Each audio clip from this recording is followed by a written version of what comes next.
खोल दे पंख मेरे कहता है परिंदा, खोल दे पंख मेरे कहता है परिंदा, अभी और उड़ान बाकी है, जमी नहीं है मंजिल मेरी, अभी पूरा आसमान बाकी है। नमस्कार दोस्तों, हैप्पी स्टडी जोन में आपका स्वागत है। और आज हम देखने वाले हैं झारखंड जीके का एक ज़बरदस्त प्रैक्टिस सेट, ज़बरदस्त एक्सप्लेनेशन के साथ में। तो चलिए शुरुआत करते हैं आज का सेशन। और आज का पहला क्वेश्चन है, हिंदू कैलेंडर के अनुसार कर्मा महोत्सव कब मनाया जाता है? इसका करेक्ट आंसर हो जाएगा ऑप्शन नंबर ए, यानी कि भादो माह में मनाया जाता है। ऑप्शन नंबर ए इसका बिल्कुल सही आंसर हो जाएगा। अब एग्जैक्ट हम बात करते हैं तो भादो महीने के शुक्ल पक्ष के एकादशी को मनाया जाता है ये कर्मा, राइट। अब देखिए, दो कर्मा आपको कम से कम ध्यान रखना है। एक तो देश कर्मा होता है और दूसरा राज कर्मा होता है, ठीक है। अगर हम देश कर्मा की बात करते हैं तो इसकी पूजा कहाँ की जाती है? तो अखड़ा या अखाड़ा में की जाती है। और जो राज कर्मा है ये सेलिब्रेट कहाँ किया जाता है? तो अपने घर और आंगन में किया जाता है। इसके अलावा बात करते हैं तो कर्मा के जस्ट पहले कौन सा त्यौहार मनाया जाता है? तो कदलेटा त्यौहार मनाया जाता है, कदलेटा त्यौहार। और ये क्यों मनाया जाता है? तो जो गांव में मेढक भूत होते हैं उसे शांत करने के लिए मनाया जाता है, ठीक है। अब झारखंड के और भी हम त्यौहार के बारे में बात करते हैं। तो सबसे पहले बात करते हैं सरहुल के बारे में। और सरहुल झारखंड में जनजातियों का सबसे बड़ा पर्व माना जाता है और इसे अलग अलग जनजाति में अलग अलग नामों से जाना जाता है। जैसे बात करेगा संथाल जनजाति में इसे बा पर्व के नाम से जाना जाता है। उरांव जनजाति की बात करते हैं तो इसे खद्दी या सद्दी के नाम से जाना जाता है। वहीं पे अगर हम खड़िया जनजाति की बात करते हैं तो इसे जंकोर के नाम से जाना जाता है, ठीक है। और ये जो सरहुल है गाइस, ये सरहुल फूलों का त्यौहार होता है। और पाहन द्वारा जो सखुआ का फूल होता है ना, जिसे सर्रे भी कहा जाता है सखुआ के फूल को, तो उसको क्या किया जाता है? इसी की पूजा की जाती है। और इस अवसर पर क्या होता है कि चावल और मुर्गे का मांस मिलाकर एक प्रसाद तैयार किया जाता है, जिसका नाम क्या है? तो याद रखते हैं, उसका नाम है सूड़ी, ठीक है। और इसे एक और नाम से जाना जाता है, वो नाम याद रखिएगा, टहरी के नाम से जाना जाता है, टहरी, राइट, याद रखिएगा, टहरी। इसके अलावा और भी हम त्यौहार की बात करते हैं तो दूसरे नंबर पे हम ले लेते हैं मांडा त्यौहार। और मांडा त्यौहार के बारे में अगर हम बात करते हैं तो ये त्यौहार कब स्टार्ट होता है? तो याद रखिएगा, बैसाख माह में ये अक्षय तृतीया को ये प्रारंभ होता है। और इसमें पूजा किसकी की जाती है? तो महादेव की पूजा की जाती है, राइट। अब देखिए, यहाँ से मांडा से क्या पूछा जाता है? एक्चुअली यहाँ से पूछा जाता है कि इसमें जो पुरुष और जो महिलाएं होती हैं वो क्या क्या इसको कहा जाता है, यानी कि व्रत को क्या कहा जाता है? तो पुरुष व्रती को कहा जाता है भगता, ठीक है।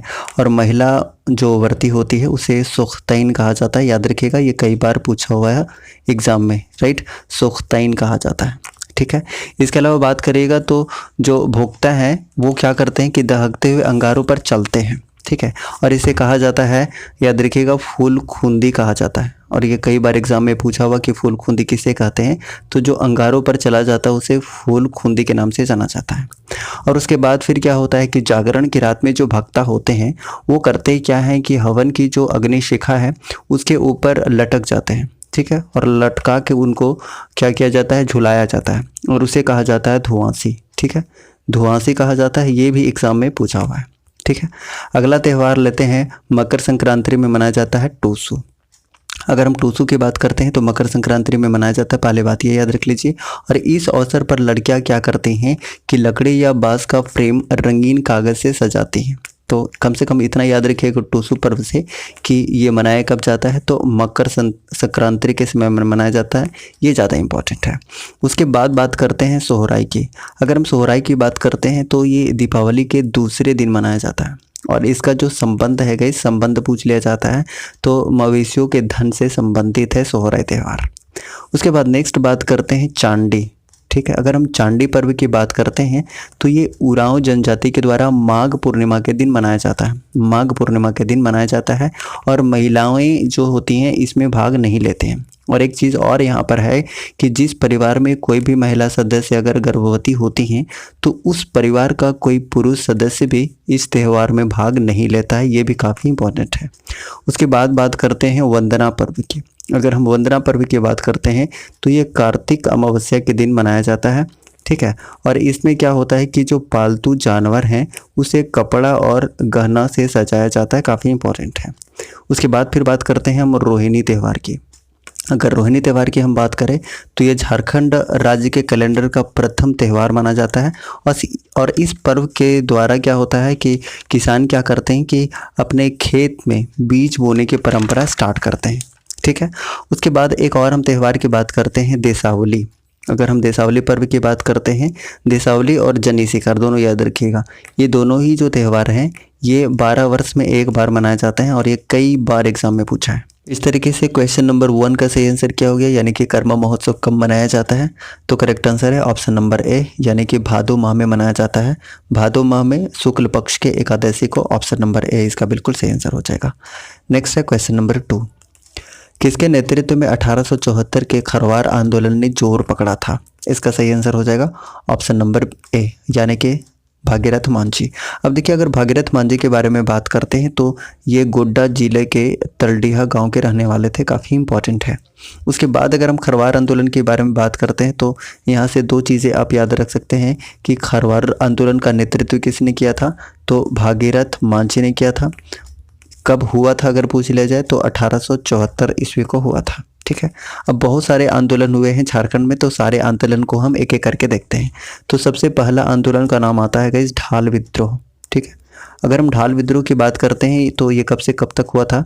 तो 1767 से 77 तक चला था, यानी कि टोटल 10 वर्षों तक ये चला था। इसमें नेतृत्वकर्ता कौन थे? तो याद रखिएगा जगन्नाथ ढाल इसके नेतृत्वकर्ता थे।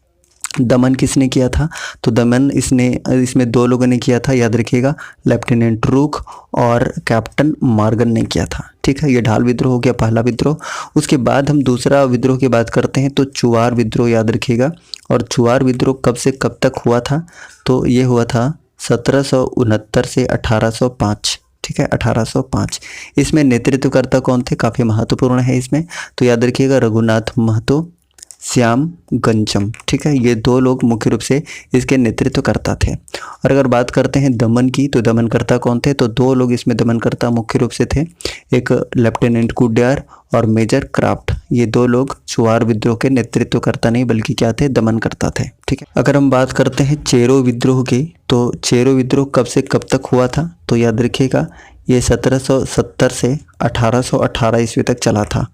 अगर हम नेतृत्वकर्ता की बात करते हैं तो नेतृत्वकर्ता चित्रजीत राय, उसके बाद जयनाथ सिंह, राइट, और एक भोखन सिंह भी यहाँ पर नेतृत्वकर्ता थे।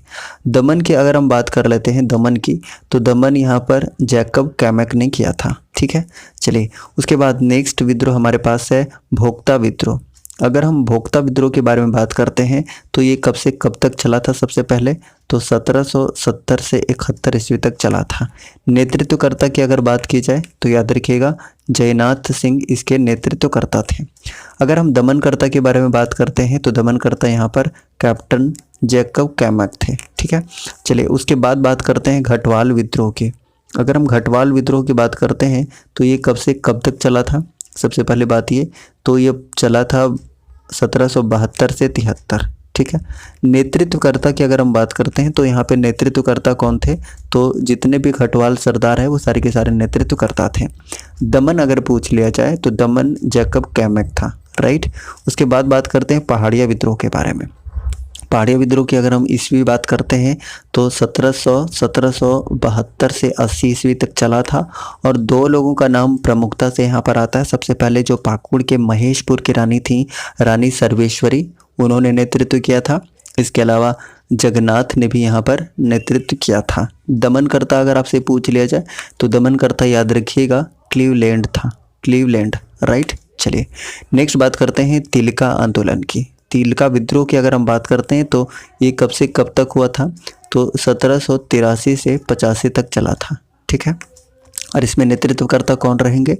तो तिलका मांझी इसमें नेतृत्वकर्ता थे। और अगर हम दमनकर्ता की बात करते हैं तो क्लीवलैंड और आयरकुट दोनों ही इसके दमनकर्ता थे। और एक और क्वेश्चन यहाँ से पूछा जाता है कि तिलका मांझी को फांसी कहाँ और कब दी गई थी? तो भागलपुर में एक बरगद के पेड़ पर लटका दिया गया था 1785 ईस्वी में। काफ़ी महत्वपूर्ण है। ठीक है, उसके बाद नेक्स्ट विद्रोह है हमारे पास तमाड़ विद्रोह। अगर हम तमाड़ विद्रोह की बात करते हैं तो ये कब से कब तक हुआ था? तो याद रखिएगा 1782 से 1807 ईस्वी तक चला था। नेतृत्वकर्ता अगर यहाँ पर पूछ लिया जाए तो विष्णु मानकी और मौजी मानकी यहाँ पर नेतृत्व करता थे। दमन अगर आपसे पूछ लिया जाए कि दमन करता इसमें कौन थे, तो याद रखिएगा इसमें कैप्टन बेन और लिमंड दो यहाँ पर क्या थे, दमन करता थे। ठीक है, उसके बाद हो विद्रोह की हम बात करते हैं। अगर हो विद्रोह की बात करें तो ये कब हुआ था, तो 1820 से 21 में हुआ था पोर्टो सरदारों के द्वारा, राइट। उसके बाद नेक्स्ट विद्रोह जो कि काफ़ी इंपॉर्टेंट भी है वैसे, कोल विद्रोह। अगर हम कोल विद्रोह की बात करते हैं तो ये कब से कब तक चला था, 1831 से 1832 ईस्वी तक चला था। ठीक है, इसमें नेतृत्वकर्ता सिंगराई मानकी और सुरगा मुंडा, याद रखिएगा दोनों इंपॉर्टेंट हैं। वहीं पे अगर हम दमनकर्ता की बात करते हैं तो कैप्टन विल्किंसन दमनकर्ता थे। नेक्स्ट बात करते हैं भूमिज विद्रोह। अगर हम भूमिज विद्रोह के बारे में बात करें तो इसका सबसे पहले टाइम पीरियड की बात करते हैं तो 1832 से 33 में हुआ था। नेतृत्वकर्ता कई बार पूछा जाता है तो याद रखिएगा गंगा नारायण, इसीलिए इसे भूमिज विद्रोह को क्या कहा जाता है, गंगा नारायण का हंगामा भी कहा जाता है। अगर हम बात करते हैं दमनकर्ता तो दमनकर्ता कैप्टन विल्किंसन थे। ठीक है, नेक्स्ट हम बात करते हैं संथाल विद्रोह के बारे में। अगर हम संथाल विद्रोह की बात करते हैं तो ये कब से कब तक हुआ था गाइस, तो ये 1855 से 56 तक चला था, 56 तक, राइट। इसमें नेतृत्वकर्ता कौन थे, तो सिद्धू कान्हू चांद भैरव, लेकिन दो लोग मुख्य रूप से थे, सिद्धू कान्हू, जिसके अगर पूछा जाए कि इसमें दमनकर्ता कौन थे तो याद रखिएगा कैप्टन अलेक्जेंडर इसमें दमनकर्ता थे। अब नेक्स्ट बात करते हैं सफा होड़ आंदोलन। अगर हम सफा होड़ आंदोलन के बारे में बात करते हैं तो ये कब हुआ था, ईस्वी इसका बहुत ज़्यादा पूछा जाता है, तो 1870 में हुआ था लाल हैमरन के द्वारा। ठीक है, अगर हम खरवार विद्रोह की बात करते हैं तो खरवार विद्रोह कब हुआ था, तो 1874 को हुआ था। किसके द्वारा हुआ था, तो भागीरथ मांझी के द्वारा हुआ था। उसके बाद नेक्स्ट बात करते हैं ताना भगत आंदोलन की। अगर हम ताना भगत आंदोलन की बात करें तो ये कब हुआ था, इसका ईस्वी कई बार पूछ लिया जाता है, तो 1914 में हुआ था जतरा भगत के नेतृत्व में। उसके बाद एक और आप बात कर लीजिए किसका, तो हरि बाबा आंदोलन।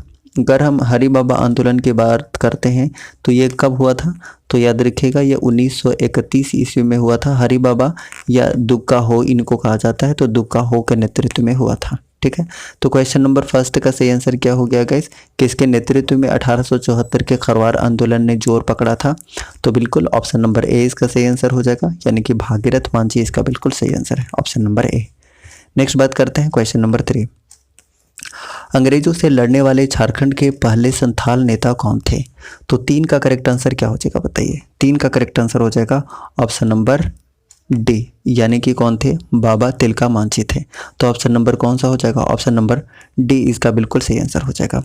और अभी हमने बताया कि तिलका मांझी विद्रोह कब हुआ था, तो 1783 से 85 ईस्वी तक हुआ था, 85 ईस्वी तक। ठीक है, और तिलका मांझी को फांसी कब दी गई थी, तब भी मैंने बताया था तुरंत थोड़ी देर पहले, 1785 को इनको फांसी दी गई थी, बरगद के पेड़ पर लटका कर दी गई थी। ठीक है, ये ईस्वी कई बार पूछा जाता है, 1785 को उनको फांसी दी गई थी, तो काफ़ी महत्वपूर्ण है।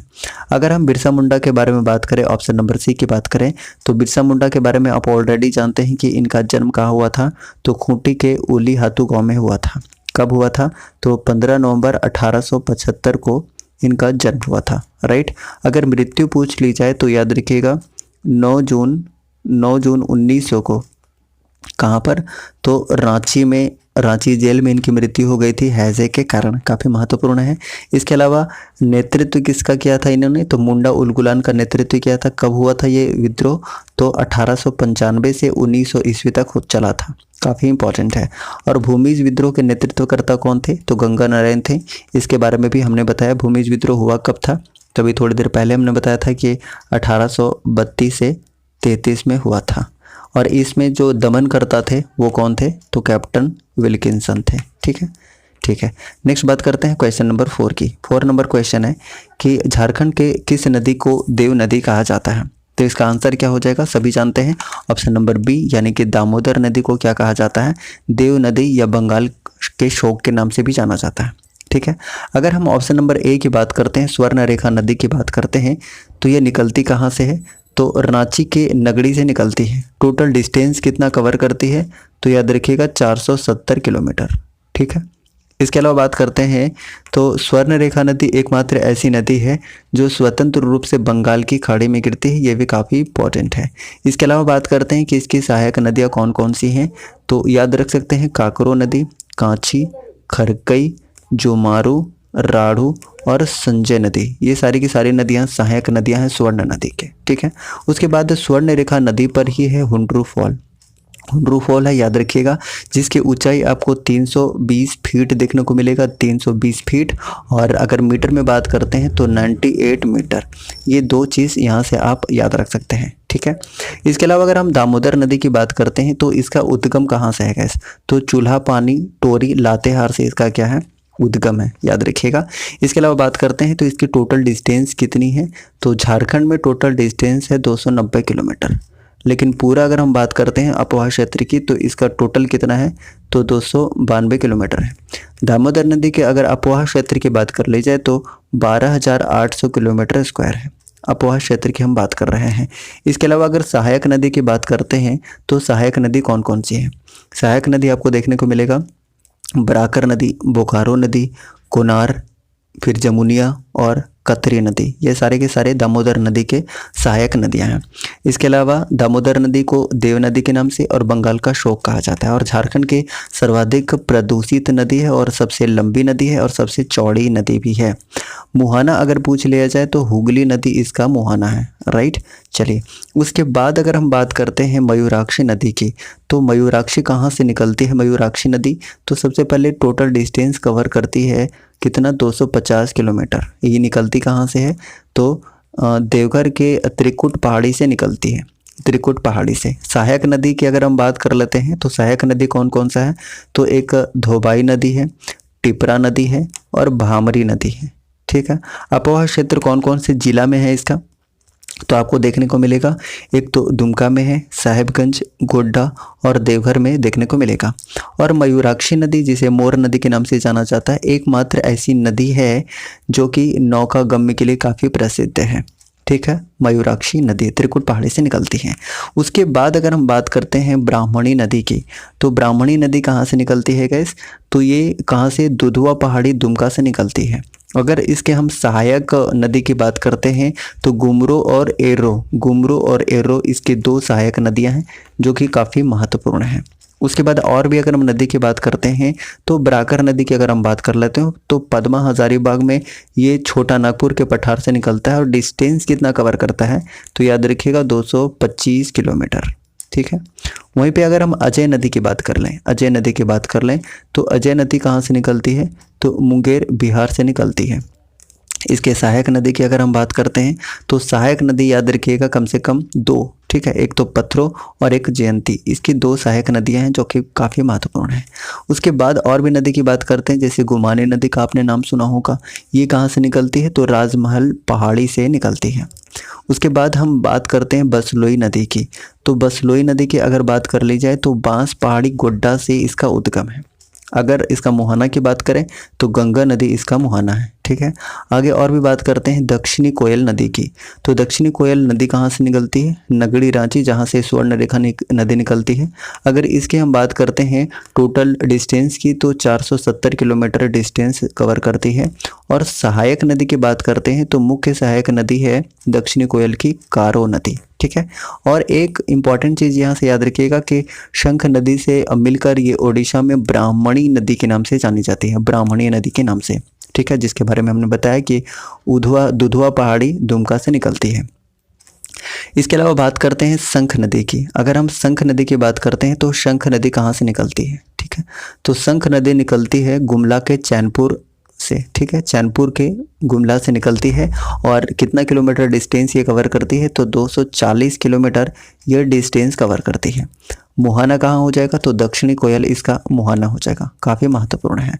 कुछ उपनाम की बात करते हैं तो उपनाम से भी क्वेश्चन पूछा जाता है, जैसे पुनपुन नदी का आपने नाम सुना होगा, जिसका हजारीबाग के पठार से उद्गम है गाइस। ठीक है, तो पुनपुन नदी को किस नाम से जाना जाता है, तो कीकट के नाम से जाना जाता है और बामा गति के नाम से जाना जाता है, दो नामों से जाना जाता है उपनाम की अगर हम बात कर रहे हैं।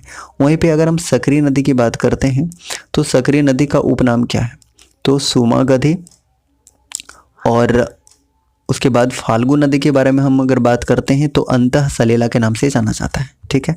वहीं पे अगर हम दामोदर नदी की बात करते हैं तो दो उपनाम से इसको जाना जाता है, याद रखिएगा, एक तो देव नदी के नाम से और दूसरा बंगाल का शोक कहा जाता है।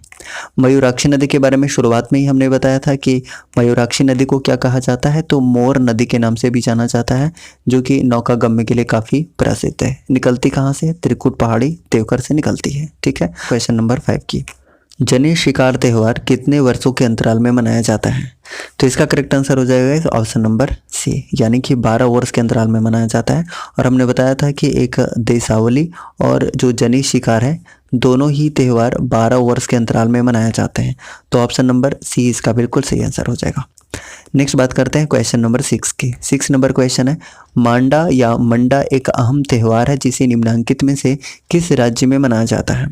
तो किस राज्य में मनाया जाता है? कुछ देर पहले ही हमने डिस्कस किया था कि ये झारखंड राज्य में मनाया जाता है। और फिर से दोबारा से अगर हम डिस्कस करना चाहें तो आप यहाँ से कम ये याद रख सकते हैं कि ये प्रारंभ कब होता है, तो वैशाख माह में अक्षय तृतीया को ये प्रारंभ होता है। और इसमें किसकी पूजा की जाती है? तो महादेव की पूजा की जाती है। और इसमें हमने बताया था कि जो पुरुष व्रती हैं उसे भगता कहा जाता है, और जो महिला व्रती होती हैं उन्हें क्या कहा जाता है? तो सोख्ताइन कहा जाता है।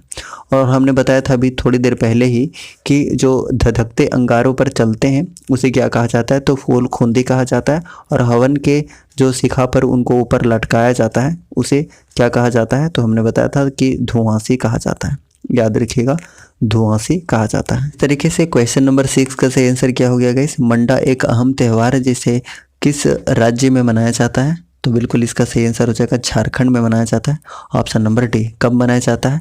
तो वैशाख माह के अक्षय तृतीया को मनाया जाता है, ठीक है। ऑप्शन नंबर डी इसका बिल्कुल सही आंसर हो जाएगा। नेक्स्ट बात करते हैं क्वेश्चन नंबर 7 की। 7 नंबर क्वेश्चन है कि झारखंड में स्लैश तथा वर्ण कृषि किस नाम से जाना जाता है? तो 7 का सही आंसर हो जाएगा ऑप्शन नंबर बी, यानी कि करुआ के नाम से जाना जाता है। ऑप्शन नंबर बी इसका बिल्कुल सही आंसर है, ठीक है। चलिए नेक्स्ट बात करते हैं क्वेश्चन नंबर 8 की। 8 नंबर क्वेश्चन है कि जादूगोड़ा यूरेनियम खदान झारखंड के निम्नलिखित में से कौन से जिले में स्थित है? तो 8 का करेक्ट आंसर हो जाएगा ऑप्शन नंबर ए, यानी कि पूर्वी सिंहभूम जिला में स्थित है। कुछ खनिज के बारे में अगर हम डिस्कस कर लें तो सबसे पहले हम लौह अयस्क के बारे में बात करते हैं, आयरन ओर के बारे में बात करते हैं। तो अब जानते हैं कि आयरन की अगर हम बात करते हैं तो उत्पादन की दृष्टि से पूरे भारत में ये तीसरे स्थान पर है, और भंडारण की बात करते हैं तो दूसरे स्थान पर है। अगर हम लोहे के उत्पादन की बात कर रहे हैं, लौह अयस्क के उत्पादन की बात कर रहे हैं, और कहाँ कहाँ पर ये पाया जाता है एक्चुअली, तो आपको देखने को मिलेगा नोवा मुंडी, उसके बाद गुआ देखने को मिलेगा, है ना, उसके बाद पंसीरा बुरू, बादम पहाड़, उसके बाद कीरूबुरु, सिंहबुरु, चेरिया, उसके बाद विजय घाट, कुरी में भी आपको लौह अयस्क का बहुतायत मात्रा में देखने को मिलेगा, ठीक है। और आप जरूर जानते होंगे कि जो नोवा मुंडी का खान है वो एशिया की सबसे बड़ी खान है, याद रखिएगा, सबसे बड़ी लोहे की खान कहाँ पर है? तो नोवा मुंडी की खान काफ़ी इंपॉर्टेंट है। उसके बाद अगर हम मैंगनीज की बात करते हैं तो ये पश्चिमी सिंहभूम और पूर्वी सिंहभूम में बहुतायत मात्रा में पाए जाते हैं, पश्चिमी और पूर्वी सिंहभूम में, ठीक है। अगर हम तांबा की बात कर लें तो तांबा उत्पादन की दृष्टि से तीसरे स्थान पर, उत्पादन की दृष्टि से अगर हम बात कर रहे हैं तो ये कहाँ कहाँ पे आपको देखने को मिलेगा? तो एक घाटशिला में आपको देखने को मिलेगा, उसके बाद राखा में देखने को मिलेगा, राखा, उसके बाद आपको कहाँ देखने को मिलेगा? तो मूसाबनी में, बसीडीह में, धोबानी में देखने को मिलेगा, सरायकेला में, और बहरागोड़ा में भी आपको तांबा देखने को मिलेगा। वहीं पे अगर हम बॉक्साइट की बात कर लेते हैं तो बॉक्साइट सबसे ज़्यादा आपको कहाँ देखने को मिलेगा? लोहरदगा में देखने को मिलेगा, हालांकि रांची और पलामू में भी कुछ कुछ देखने को मिल जाएगा। बॉक्साइट के उत्पादन की दृष्टि से ये तीसरे स्थान पर है, ठीक है, पूरे भारत में। और भंडारण की दृष्टि से सब बात करते हैं तो 7th पोजीशन पे है, ये कई बार एग्जाम में पूछा हुआ है, ठीक है। अगर हम आगे बात करते हैं क्रोमाइट की अगर हम बात कर लें तो ये सिंहभूम के जो हातू और सरायकेला वाले क्षेत्र में आपको देखने को मिल जाएगा, ठीक है, क्रोमाइट। अगर हम टंगस्टन की बात कर लेते हैं तो टंगस्टन आपको सिंहभूम के जो काली माटी है और हजारीबाग में आपको ज़्यादातर टंगस्टन देखने को मिल जाएगा। अगर हम सोना की बात करते हैं, गोल्ड की बात करते हैं, तो गोल्ड आपको सिंहभूम के जो स्वर्ण रेखा घाटी क्षेत्र है वहाँ देखने को मिल जाएगा, और रांची के दामोदर क्षेत्र में भी सोना आपको देखने को मिलेगा। वहीं पे अगर हम अभ्रक की बात कर लेते हैं, मायका की बात कर लेते हैं, तो मायका राजधानी कौन सा है? तो मायका राजधानी कोडरमा को कहा जाता है। अब देखिए, मायका ज़्यादातर आपको कोडरमा में मिलता है, उसके बाद आपको हजारीबाग में भी देखने को मिलेगा, और कुछ गिरिडीह में भी आपको देखने को मिल जाएगा। और जो झारखंड में पाया जाता है अभ्रक, उसमें से सबसे ज़्यादा जो वाइट अभ्रक पाया जाता है, जिसे रूबी अभ्रक के नाम से भी जानते हैं, रूबी टाइप का अभ्रक झारखंड में आपको ज़्यादा देखने को मिलेगा। अगर हम ग्रेफाइट की बात कर लेते हैं, तो ग्रेफाइट आपको कहाँ देखने को मिलेगा? सबसे ज़्यादा आपको पलामू में देखने को मिलेगा। और प्रमुख खान इसके कौन कौन से हैं? तो याद रखिएगा, एक तो बारामार है, उसके बाद कोजरूम है, और एक और है गाइस, याद रखिएगा, बारेसनर। ये 3 हैं जो प्रमुख खदान हैं ग्रेफाइट के। ठीक है। अब क्वेश्चन नंबर 8 का सही आंसर की हम बात कर लें, तो जादूगोड़ा यूरेनियम खदान के निम्नलिखित में से किस जिले में स्थित है? तो ऑप्शन नंबर कौन सा हो जाएगा? ऑप्शन नंबर ए इसका बिल्कुल सही आंसर हो जाएगा, यानी कि पूर्वी सिंहभूम इसका बिल्कुल सही आंसर है, ऑप्शन नंबर ए। नेक्स्ट बात करते हैं क्वेश्चन नंबर 9 की। 9 नंबर क्वेश्चन है, रामगढ़ कांग्रेस अधिवेशन कब आयोजित किया गया था? इसका आंसर हो जाएगा ऑप्शन नंबर ए, यानी कि 1940 में आयोजित किया गया था। और 1940 में भी कब? तो याद रखिएगा 19 से 20 मार्च याद रख सकते हैं। इसके अलावा और भी इंफॉर्मेशन की अगर हम बात करते हैं तो यहाँ से याद रख सकते हैं। तो सबसे पहली बात तो यही याद रखिए कि 19 से 20 मार्च तक ये चला था 1940 ईस्वी में। और ये कौन से क्रम का था? तो ये 53वां अधिवेशन था। ठीक है, 53वां अधिवेशन था। ये कई बार एग्जाम में पूछा हुआ है, तो यहाँ से कम आप ये याद रख सकते हैं। अध्यक्षता किसने की थी? तो यहाँ पर याद रखिएगा अबुल कलाम आज़ाद ने इसकी अध्यक्षता की थी। स्वागत समिति के अध्यक्ष कौन बनाए गए थे? तो डॉक्टर राजेंद्र प्रसाद स्वागत समिति के अध्यक्ष बनाए गए थे, काफ़ी महत्वपूर्ण है। इसके अलावा बात करते हैं तो हुआ क्या था कि सुभाष चंद्र बोस ने अखिल भारतीय समझौते सम्मेलन का आयोजन किया था, जिसके परिणाम स्वरूप क्या हुआ था गाइस कि 1939 में क्या हुआ कि फॉरवर्ड ब्लॉक की स्थापना की गई थी। ठीक है। इसके अलावा और भी याद रखना चाहें यहाँ से, तो आपने एम.एन. रॉय का नाम सुना होगा। तो एम.एन. रॉय ने क्या किया था कि रेडिकल डेमोक्रेटिक पार्टी की स्थापना की थी। ठीक है। इसके अलावा बात करते हैं तो इस अधिवेशन के दौरान जो महात्मा गांधी हैं, महात्मा गांधी वो कब? तो याद रखिएगा 19 मार्च 1940 ईस्वी को इन्होंने रामगढ़ में क्या किया था कि खादी ग्रामोदय प्रारंभ किया था। ये काफ़ी महत्वपूर्ण है। ठीक है। कौन सा अधिवेशन था? तो 53वां अधिवेशन था। ये बहुत ही ज़बरदस्त पूछा जाता है, कई बार एग्जाम में पूछा गया है। तो क्वेश्चन नंबर 9 का आंसर क्या हो गया? रामगढ़ अधिवेशन कब आयोजित किया गया था? तो ऑप्शन नंबर ए इसका बिल्कुल सही आंसर है, यानी कि 1940 इसका बिल्कुल सही आंसर हो जाएगा, ऑप्शन नंबर ए। नेक्स्ट बात करते हैं क्वेश्चन नंबर 10 की। 10 नंबर क्वेश्चन है, झारखंड में सर्वाधिक सिंचाई तालाब से किस जिले में होती है? तो इसका करेक्ट आंसर हो जाएगा गाइस ऑप्शन नंबर ए, यानी कि देवघर में सर्वाधिक तालाब से सिंचाई होती है। अब देखिए, हम सिंचाई की बात करते हैं तो सबसे पहले हम बात करते हैं देखिए कुआं की। तो कुआं की अगर हम बात करते हैं तो सबसे ज़्यादा गुमला और गिरिडीह में होता है। गुमला और गिरिडीह में कुएं से सिंचाई सबसे ज़्यादा होता है, सर्वाधिक होता है। प्रतिशत के हिसाब से बात करेगा तो 29.38% जो सिंचाई है वो कुएं से होती है झारखंड में। ठीक है। इसके अलावा और भी बात करेगा, जैसे तालाब की अगर हम बात कर लेते हैं तो तालाब में सबसे शीर्ष पर कौन है? तो ये देवघर है। तालाब में सबसे ज़्यादा सिंचाई कहाँ पर? तो देवघर जिले में होती है। अगर हम परसेंटेज की बात करते हैं तो कितना परसेंट? तो 19.07%, राइट। उसके बाद हम बात कर लेते हैं कि नहर से। ठीक है। अगर हम नहर से बात करते हैं तो नहर में सबसे ज़्यादा सिंहभूम में आपको देखने को मिलेगा, सिंहभूम और सरायकेला वाला क्षेत्र में, राइट। और ये कितना प्रतिशत अगर बात कर लेते हैं तो याद रखिएगा 17.53%। ठीक है। वहीं पे अगर हम नलकूप की बात कर लेते हैं, नलकूप की, तो नलकूप से आपको देखने को मिलेगा कहाँ पर?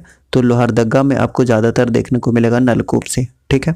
प्रतिशत के हिसाब से बात करेगा तो 8.28% यहाँ पर जो सिंचाई होती है वो नलकूप से होती है लोहरदगा में, याद रखिएगा। देखिए, सारी चीज़ों को याद रखने के लिए एक छोटा सा ट्रिक आप देख सकते हैं। जैसे मान के चलिए कि ये एक क्या है? कुआं है। ठीक है, ये एक कुआं है। अगर इस कुएं में कोई गिरेगा, अगर कोई गिरेगा तो क्या हो जाएगा? गुम हो जाएगा। अगर कोई गिरेगा तो क्या हो जाएगा? गुम हो जाएगा, यानी कि इस कुएं में जो भी गिरेगा वो गुम हो जाएगा। मतलब क्या हुआ कि जी से गुमला और जी से गिरिडीह। तो कुएं से आप याद रख सकते हैं कि 2 जिले में सबसे ज़्यादा सिंचाई कहाँ कहाँ, तो गुमला और गिरिडीह में, आप इतना याद रख सकते हैं। इसके अलावा हम बात करते हैं कि तालाब से सबसे ज़्यादा कहाँ पर होगा, तालाब से।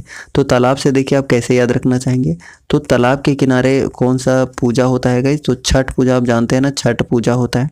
अब जब भी हम पूजा की बात कर रहे हैं, मंदिर का बात कर रहे हैं, तो तुरंत दिमाग में क्या आता है, देवघर तुरंत दिमाग में आता है।